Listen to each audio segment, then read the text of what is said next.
Morning అండి, తోటకూర పప్పు చేస్తున్నా. దానికోసం తోటకూరని చిన్న ముక్కలుగా కట్ చేసుకుంటున్నాను.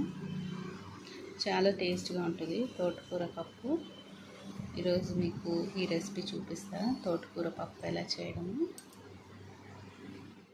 తోటకూర ఇలాగ సన్నగా తరుక్కున్నానండి. ఒక 5 టమోటాలు, పండిన పచ్చిమిర్చి ఒక 5, కొత్తిమీర, పసుపు, బెల్లము, చింతపండు, 1.5 స్పూన్ కారం, అలాగే కందిపప్పు నానేసాను 1 గ్లాస్ అంతా. కొంచెం కరివేపాకు కూడా వేసుకున్నా అందులో. ఇప్పుడు ఇందులో పసుపు వేస్తున్నా, చింతపండు, బెల్లం, 1.5 స్పూన్ కారము, అలాగే పచ్చిమిర్చి కూడా వేసుకోవాలి. పండిన పచ్చిమిర్చి అయితే చాలా టేస్ట్గా ఉంటుంది. ఇలా మొత్తం అన్నీ వేసుకున్నాక టమాటో వేస్తున్నా. బాగా పండిన టమాటోలు తీసుకోవాలి. తోటకూర టమాటో పప్పు సూపర్గా ఉంటుంది. ఒక కట్ట తోటకూర తీసుకున్నాను, కాకపోతే నేను ఒక కట్ట వేయట్లేదు, సగం కట్ట వేసుకున్నా, ఇంకా సగం అలాగే పెట్టేసా. ఎక్కువ వేసుకుంటే గట్టిగా అయిపోతుంది పప్పు, అంత టేస్ట్ అనిపించదు. కొంచెమే చాలు, సగం కట్ట వేసుకున్నా. ఇప్పుడు ఇందులో ఆయిల్ వేసుకోవాలి, కొంచెం ఆయిల్. ఇప్పుడు మూత వేసేసి 3 విజిల్స్ వేయించుకోవాలి. ఉడికిపోయింది. ఇప్పుడు ఇందులో ఉప్పు వేసి మెత్తగా మెదిపేసుకోవాలి.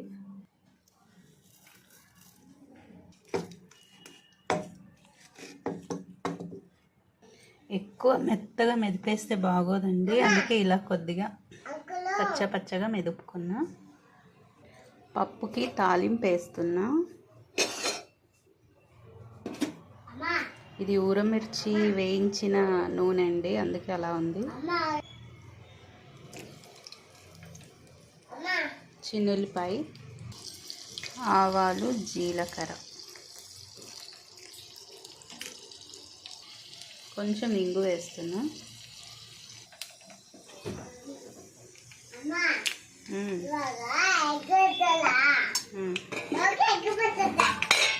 అవుదా?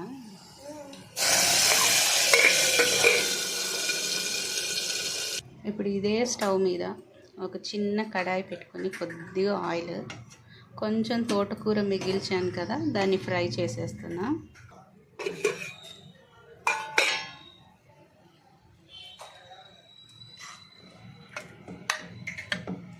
చాలా గుమగుమలాడిపోతుంది తోటకూర పప్పు, చాలా బాగుంటుంది. టమోటో తోటకూర పప్పు. తోటకూర ఫ్రై చేసుకుందాం. ఉల్లిపాయ కొత్తిమీర కట్ చేసి పెట్టా. కొద్దిగా తోటకూర మిగిలింది కదా, ఫ్రై చేసేస్తా.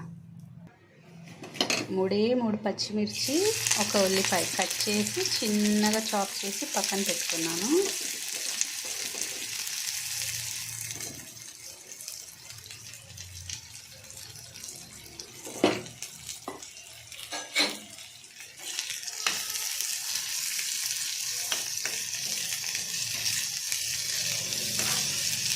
మొత్తం ఒక కట్ట తోటకూర వేసేస్తే బాగోదండి, అందుకే సగం కట్ట వేసి చేశాను నేను. ఇంకా సగం వేస్ట్ అయిపోతుంది కదా, ఇలా ఫ్రై చేసేసుకుంటే ఇప్పుడు అన్నంతో పాటు తినేసేయచ్చు. సైడ్ డిష్ తోటకూర పప్పు, తోటకూర ఫ్రై. ఇందులో ఇప్పుడు కొద్దిగా సాల్ట్ యాడ్ చేసుకోవాలి, ఎక్కువ అవసరం లేదు.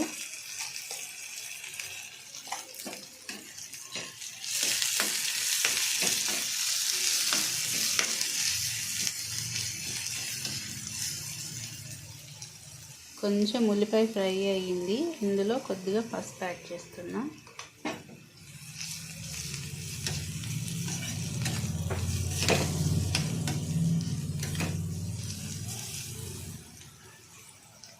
ఇప్పుడు తోటకూర. ఇప్పుడు ఇందులో కొద్దిగా కారం, ఎక్కువ అవసరం లేదు, కొంచెం చాలు.